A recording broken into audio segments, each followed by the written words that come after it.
happens when I don't watch my layers.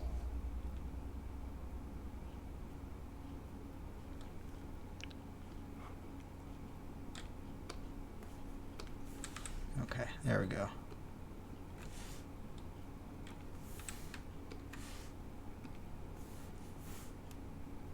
So what happened there was I was on the wrong layer.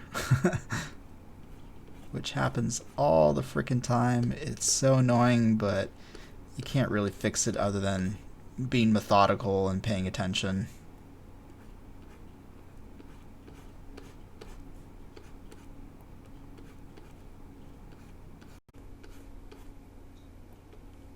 Wanted to keep and build on. Okay, a little bit of this reddish in.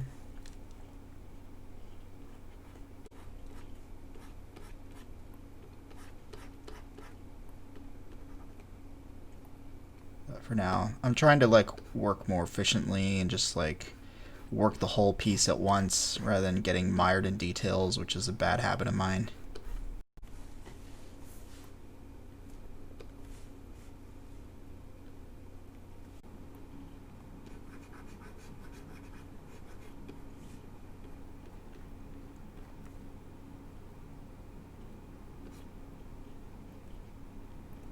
But I like using the mixer brush here because it's like picking out some of the other colors I use, which happens in real life painting.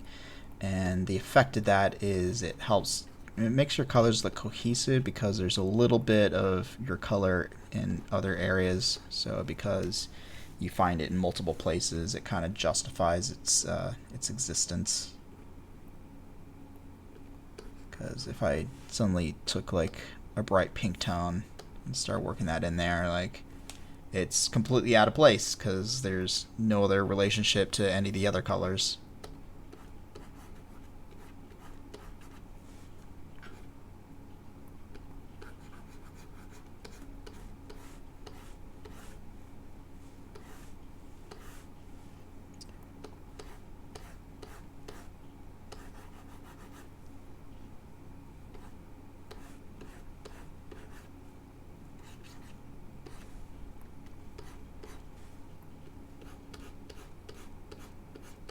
Trying to keep in mind too my light, so the further away the light source, the less bounce, the darker these steps will get, and having that graduation of light kind of gives you clues as to the direction that it's heading.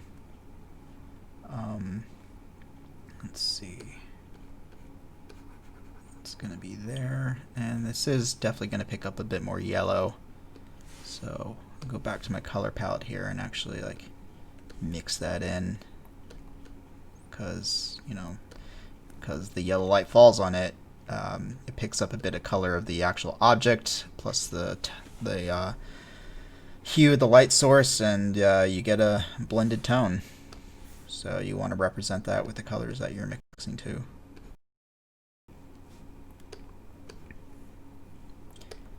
Yeah, it's a lot of steps in this process, but you kind of it feels like almost like you're redrawing and repainting it 3 times over before you actually get to the final stage of where you paint the damn thing. But all the steps kind of build on each other and help make sure that you're making the right decisions along the way, which I think is pretty important, or else you end up with like a muddy mess at the end of it where you're constantly backtracking and rethinking your decisions. Whereas I want to like make my decision, set it, build on it, and move on to the next portion.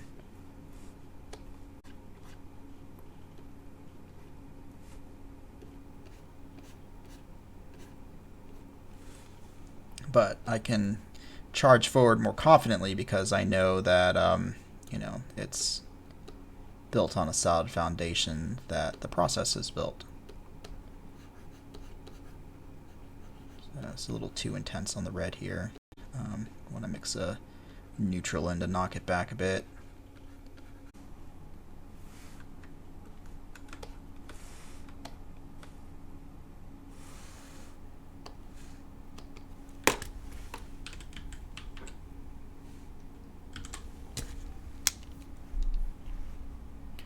Alright, so I've done the front steps here. You can kind of see how that's coming along. So you see how, like, it's definitely not the exact same colors that I kept, but they at least informed, like, the color zone of the painting that I'm keeping them under.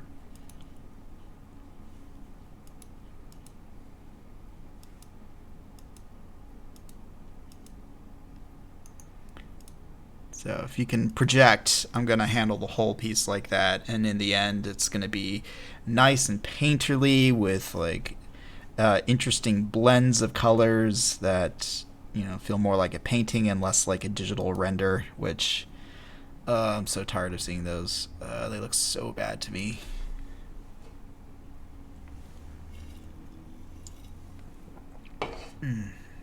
Shit. I've got 40 more minutes and I want to shut it down, so I really gotta move it, you know? Cool. Then the plan is coming together nicely. Alright, and then for painting, I mean, these colors on the wall I'm pretty happy with. I don't feel like I need to really fuck with them too much. But you know, I do want to shift the texture, so I am gonna like paint over them. And because I'm working these different angles, like, I can get a lot more texture in it too. And it's fucking stone. It's supposed to have a lot of texture, right? Actually, this little highlight is going to pick up the window light more than the firelight, so it needs to be blue.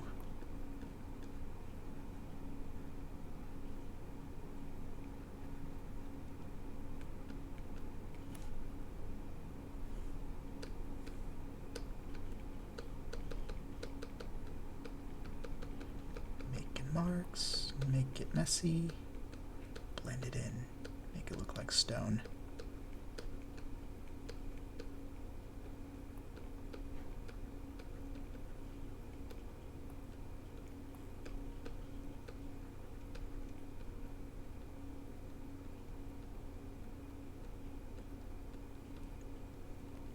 So otherwise it's too clean, it's too rendered, it doesn't feel lived in. Like this church, I wanted it to feel like old and decrepit.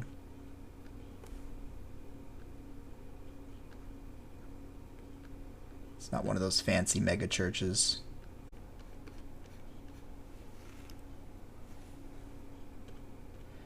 Overworking a piece is definitely one of my go-to moves.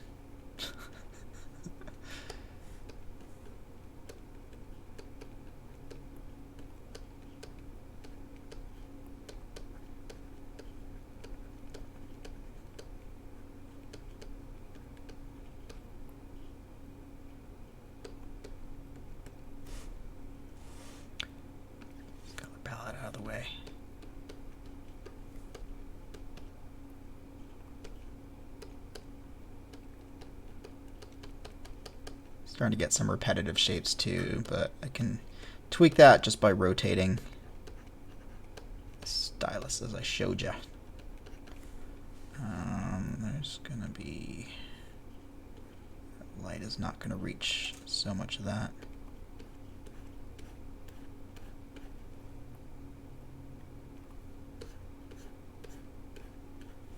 So that really separates that bottom edge from the source of the light.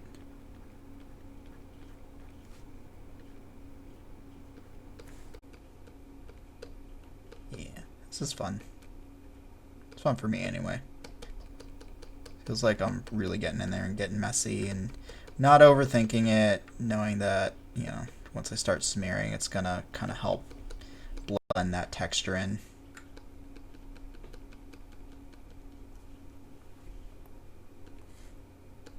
To more blended colors here. So I want to make sure that I'm using more yellow at the bottom side of this stone block just to help maintain the dominance of that light source.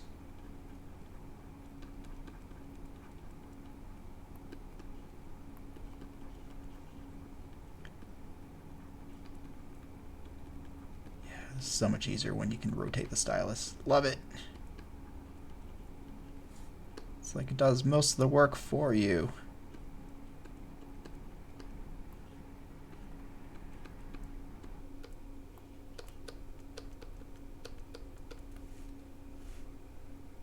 Yeah, this is the stage where I'm really feeling in the groove, where I'm just kind of working through section by section. I know what direction I'm gonna head. I've done all the thinking part already, and there's so much so much thinking part. It's kind of tough to figure out exactly where things are gonna go. You just have to. There's no way but through it, you know. Trust the process. Don't skip steps. Make sure you're giving every part its due attention. Because I've worked myself into a corner a lot of times where, you know, I just like I'll fix that later, or that's not important right now. I just want to get to the good part, and then I get to that part and I realize the entire thing's kind of hobbled because of it, but and it's too late to go back and fix it unless I start over from scratch. And I have sometimes, but you don't necessarily want to have to do that, you know? Yeah. Because I work on layers, I can like flip things on and off too. It's kind of fun to see like where it started and where it's going. Like in a video game, this is like going from you know 720 to like Ultra HD. Just that level of that jump in detail.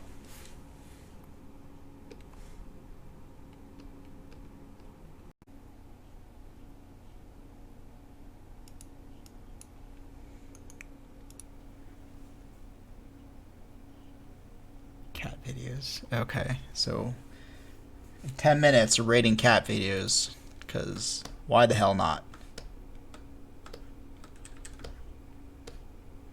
Oh my gosh. So much texture on these walls. Love it.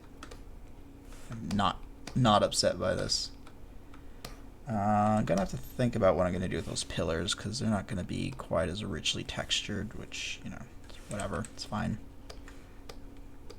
But this wall, certainly.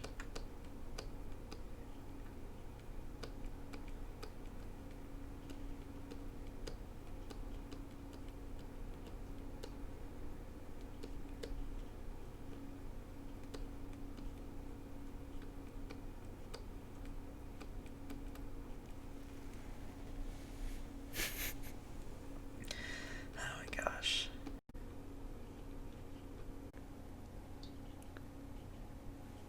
The portfolio. Well, this is absolutely going to be a portfolio piece. Trying to build more of a portfolio for like book covers and whatnot, and this is kind of in that vein, even though I think the original sign was more of like a movie poster. But you still have to account for text and whatnot, so I think it's good to go still.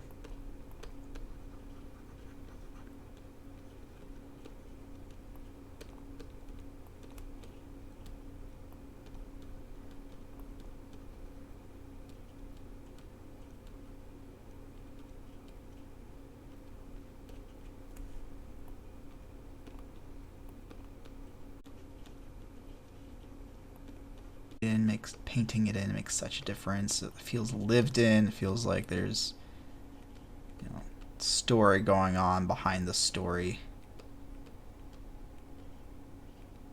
Hate it when things are too perfect.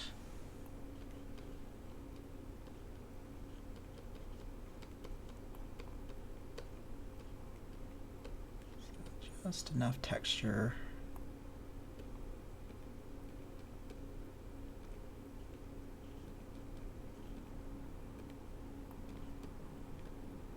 To not feel like sanded or polished stone,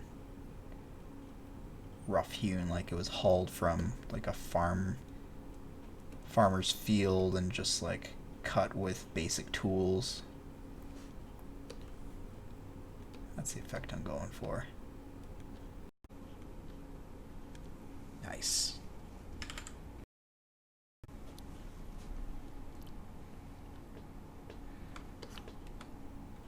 So, complain about artists relying too much on digital effects. So I feel like this is my way to combat that with, actual brushwork.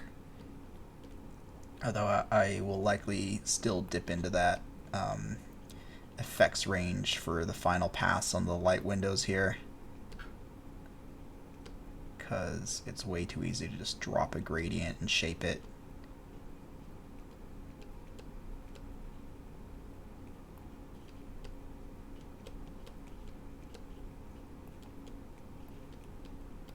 So, I mean, yeah, I guess I can show you like just a little sneak preview of how I'd handle that if you want to see what you can do in Photoshop with light.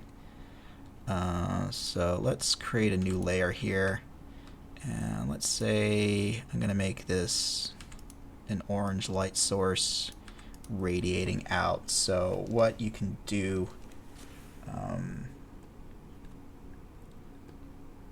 gonna use a polygonal lasso tool here. So what this does is you're creating a selection. So within this box, your paint will appear. Outside of it, it won't. So if you go in, you can do this with the gradient tool. They've changed how the gradient tool looks. I'm not comfortable with it yet. I'm just going to go with a soft brush then. Okay. Soft round brush. And the guy I was learning from was French, and the way he said it sounded like saffron brush. Alright, so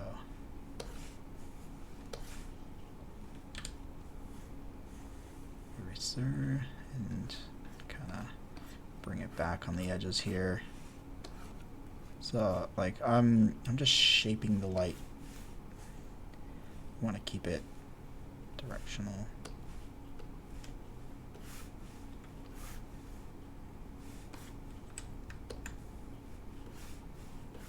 And having like layers of streaks as well really helps sell it, because light is three-dimensional. It's a ray. It's not just a flat shape.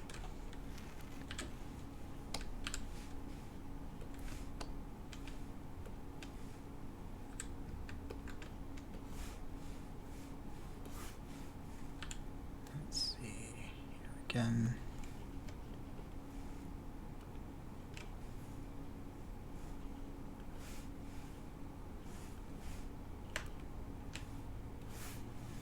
And you can probably already see where I'm going with it, but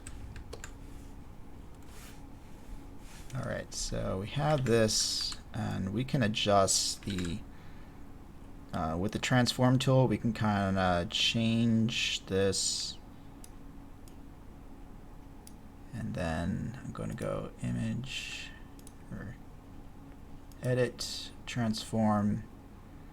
Let's do perspective here. So we drag these anchors, we can change the angle of this. You don't want to overdo this, because every time you transform it, it's going to make it softer and softer, because it's trying to reposition pixels and figure out where they're supposed to go. But if you're high enough resolution, you can kind of get away with it. So let's say, yeah, it's, this is coming from the window here. It stops before the edge of the side on the left, and radiates out. And then we're going to drop a blending mode. So blending modes change how light passes through the layer onto the bottom layers, and there are formulas for how these work. I don't know what they are. I just go one by one until it has an effect that I like.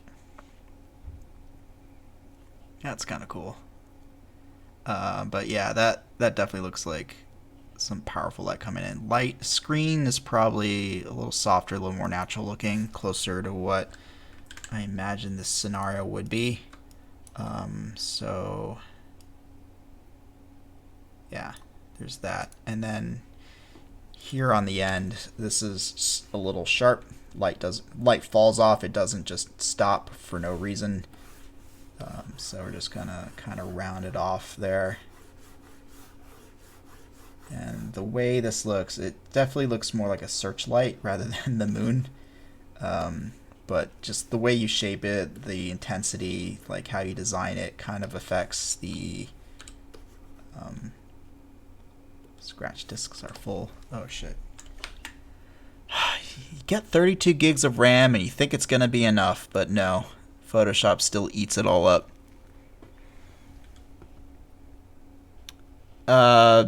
Yeah, if you're talking physics, it's a wave and a particle. I'm using it in a just kind of basic art shapes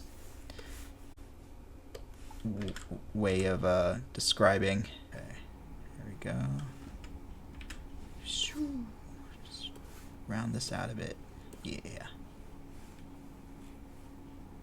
So, yeah. And then, because this is on a separate layer, I completely manipulate it differently. So you can kind of see how I can create digital effects here a lot easier in Photoshop than with just, oil paint and whatnot. Although, if I was doing this in oils, I would probably handle this like a glaze after everything else is already rendered. But I would have to build up the background with the expectation there's going to be a glaze of a certain color over it, so that I actually paint it the color the objects is going to look with the color of the light on it, and then have these extra streaks on top. Does that make sense?